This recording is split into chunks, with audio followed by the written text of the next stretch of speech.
बचा के ये पूरी साजिश की गई है ताकि वो कोई भी है ऊपर राजीव गांधी का नाम ना ले।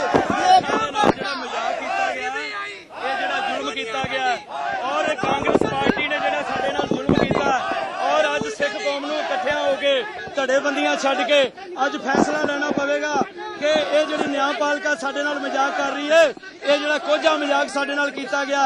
ਅਕਾਲ ਤਖਤ ਸਾਹਿਬ ਦੇ ਜਥੇਦਾਰ ਅੱਜ ਕੋਈ ਫੈਸਲਾ ਲੈਣ ਔਰ ਪੰਜਾਬ ਨੂੰ ਬੰਦ ਕੀਤਾ ਜਾਵੇ। ਔਰ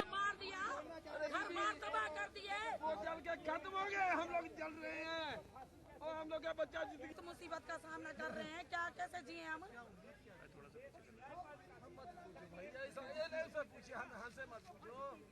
हमें यही आस है, यही आस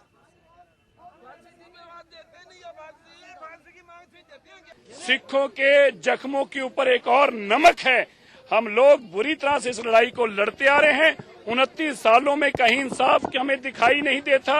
पहले सज्जन कुमार को इसी केस में बरी कर दिया, आज जिन लोगों को उम्मीद थी इनको सजाए मौत होगी, उन लोगों को उम्र कैद दे दी गई। Do you welcome the decision of the CBI that they will appeal against Sajjan Kumar's acquittal in the High Court? See, definitely we welcome this decision, but this is only when Congress and the government felt that they are under the pressure from the Sikhs. Sikhs were protesting from last 7-8 days continuously at the highest possible. So this is the only under the pressure. But CBI से ऐसी उम्मीद करनी कि वह fair काम करेगी, क्योंकि कल आपने देखा कल की जजमेंट के बाद अगर मानयोग सुप्रीम कोर्ट हमारे लिए भी ऐसा आदेश करे कि CBI जो भी हमारे केसों में इन्वेस्टिगेशन कर रही है उसकी किसी से शेयर नहीं करेगी, उस इन्वेस्टिगेशन की किसी से चर्चा नहीं करेगी, तो हम उम्मीद कर सकते हैं CBI से फेयर। वरना CBI सरकार का एक टूल है, सरकार का एक औजार है, जिसको सरकार को जब दिल करता है, जिसके ऊपर दिल करता है, उससे इस्तेमाल करने के लिए करती है। और एक तरफ बुल्लर को बिना किसी वजह के सजाए मौत सुनाई जा रही है, एक तरफ बुल्लर को बिना किसी एविडेंस को फांसी देने की बात हो रही है। जिनको फांसी देनी है उनको दे नहीं रहे, जिनके खिलाफ एविडेंस है, जिसके खिलाफ कोई एविडेंस नहीं है उसको कह रहे हैं हमने फांसी पे टांगना जल्दी से जल्दी। ये देश के लिए कोई अच्छी बात नहीं है। देश के लोग इससे सता चुके हैं। हम लोगों को आप मजबूर ना करें। हम कानून व्यवस्था अपने हाथ में नहीं लेना चाहते, लेकिन सरकार हमें मजबूर ना करे, हम कानून अपने हाथ में लें। क्योंकि 29 ਸਾਲਾਂ ਤੋਂ ਲਗਾਤਾਰ ਜੋ ਅਸੀਂ ਸੰਘਰਸ਼ ਕਰ ਰਹੇ ਸੀ ਔਰ ਦੋਸ਼ੀਆਂ ਦੇ ਖਿਲਾਫ ਇੰਨੇ ਕੁ ਸਬੂਤ ਇਕੱਠੇ ਕਰਕੇ ਦਿੱਤੇ। ਸੱਜਣ ਕੁਮਾਰ ਦੇ ਖਿਲਾਫ ਬੀਬੀ ਜਗਦੀਸ਼ ਕੌਰ, ਨਿਰਪ੍ਰੀਤ ਕੌਰ, ਜਗਸ਼ੇਰ ਸਿੰਘ ਤੇ ਕਿੰਨੇ ਹੀ ਗਵਾਹ ਜਿਹੜੇ ਸਾਹਮਣੇ ਆਏ और उन्होंने अपनी गवाही दी, लेकिन किससे आज कोर्ट पे सीबीआई ने ये बोला है कि इनको प्रोटेक्शन मिली है स्टेट से और पुलिस से। आप इस बात से एग्री करते हैं? बिल्कुल एग्री करते हैं। और स्टेट ने जो सिक्योरिटी दी है सज्जन कुमार के साथ, इतनी बड़ी फोर्स है, उनको इन्होंने वहां से ही उनको मिलेगी ना सुरक्षा। तो ये जो जुल्म हमारे साथ हुआ है, हम अपनी जो सिख लीडरशिप को भी आज हम उनको कहना चाहते हैं कि आप नींद से जागें और देखिए कि आपने कल एक स्ट्राइक जो हम लगातार कर रहे थे उसको बंद कर दिया, तो आज क्या नतीजा निकला। आज देखना पड़ेगा कि हमारे साथ कितना बड़ा न्याय हुआ है।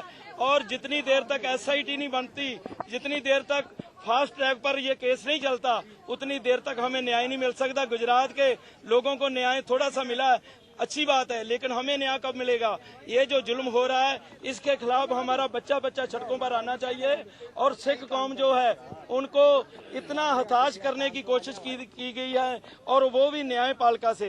आज न्यायपालिका से आगे हम कहाँ जाएं हम। इतना जुल्म हमारे साथ करते हैं, फिर जूते इनको हम मारे ना तो क्या करें हम। ये कहते हैं न्याय कानून को अपने हाथ में लेते हो, क्या करें हम, क्या करें बताइए हमें। हम देशवासियों को, मीडिया को हम सवाल करते हैं। आप रोज हमको सवाल करते थे, आज हम आपको सवाल करते हैं। हम कहाँ जाएं, कहाँ से न्याय लें। ये देश कैसा है। यहाँ धुरिंदर पाल सिंह भुल्लर को और उसके खिलाफ 133 गवाह खड़े किए गए, एक ने भी उनके खिलाफ कोई बयान नहीं दिया और उनको सजा दे दी गई, मौत की सजा दे दी गई।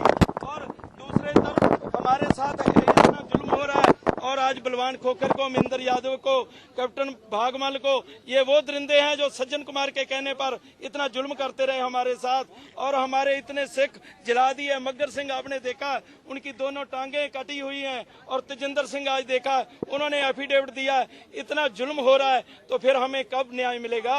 ये न्याय देश को तोड़ रहे हैं। हमने देश को आजाद कराया, ये देश को गुलाम करना चाहते हैं। एक आदमी को कुछ मैं ये पूछता हूँ, इस देश में कानून एक है तो कातिलों को फांसी होनी चाहिए, वरना सिखों के लिए सीधा साफ है कि सिखों के लिए कानून दूसरा है और आम जनता के लिए हिंदुस्तान में कानून दूसरा है।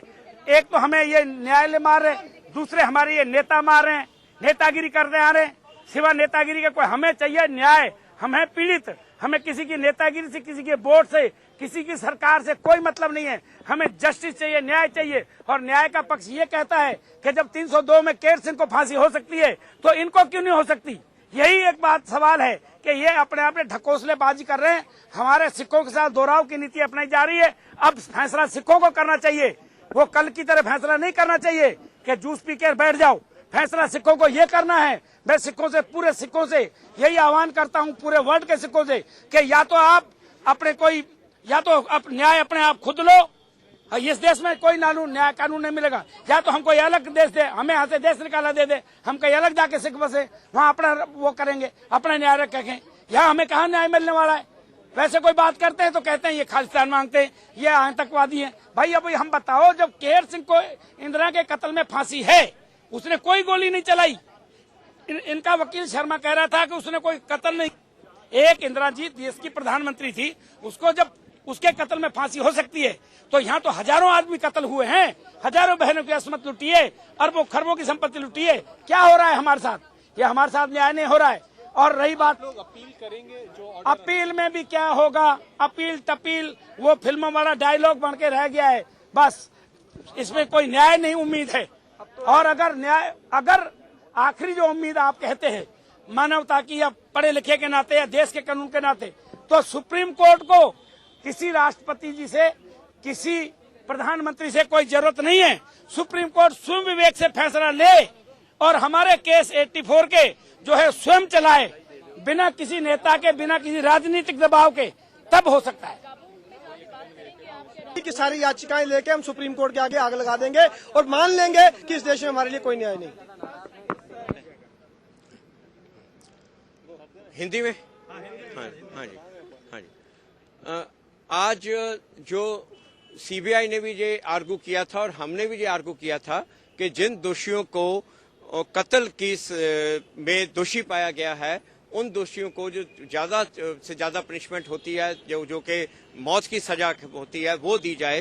क्योंकि इतना बड़ा नरसंहार हुआ और इस इतने बड़े नरसंहार के ये लोग जिम्मेवार पाए गए हैं। और खास करके जो एक दोषी है बलवंत खोखर, वो जो उस टाइम सिटिंग काउंसिलर था कांग्रेस पार्टी का, और उसके खिलाफ ये बहुत से सबूत आए हैं कि वो जगह जगह पे मॉब को लीड कर रहा था।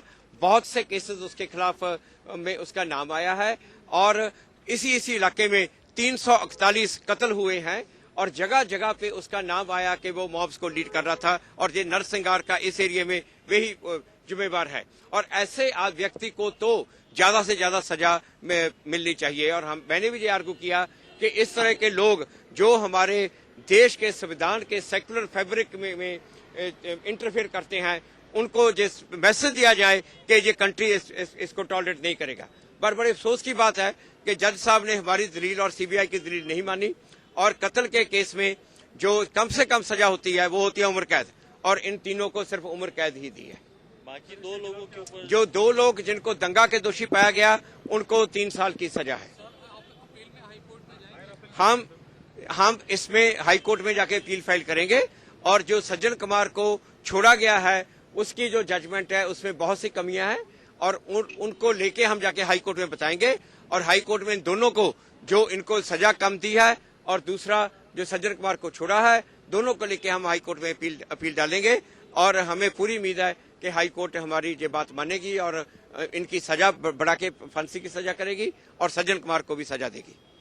सैंपलिंग करते हैं, किसी भी पॉलिटिकल आदमी की इमेज कर रहा हूँ। खाली जो पॉलिटिक्स करता है उस आदमी की पब्लिक में वो इमेज नहीं बनती जो कि सोशल वर्कर के साथ बनती है। इसलिए जो है ये जो पेड़ लगाना है, ब्लड डोनेशन कैंप लगाना है, हेल्थ चेकअप कैंप लगाना है, एनवायरनमेंट की बात है, इन सब के विषय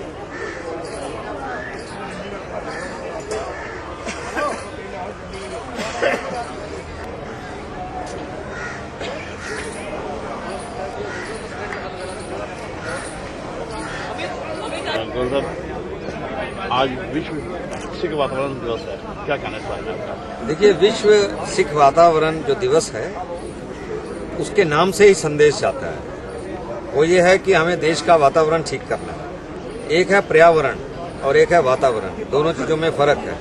जो पर्यावरण है उसके अंदर तो है कि हमें जो प्रकृति ने चीजें दी हैं, अनमोल चीजें दी हैं, उनकी हमें रक्षा करनी है। चाहे वो जल हो, चाहे वो जमीन हो, चाहे वो पहाड़ हो, चाहे वो पर्वत हो, चाहे वो पानी हो, चाहे वो अग्नि हो, इन सब की हमको रक्षा करनी है। इसीलिए हमारे धर्मों में ये बताया गया है, इन सब की पूजा करनी सिखाई गई है। तो ऐसे ही सिख जो वातावरण दिवस यहाँ पे मनाया गया है, विश्व सिख वातावरण दिवस, उस होता है। जहाँ तक वातावरण की बात है तो भाई वातावरण के अंदर भाईचारा जो है फैलना चाहिए, सब धर्मों का सम्मान होना चाहिए, आपस के अंदर ज्यादा से ज्यादा हम समाज के लिए काम करें, अपनी सोसाइटी के लिए काम करें, ये सब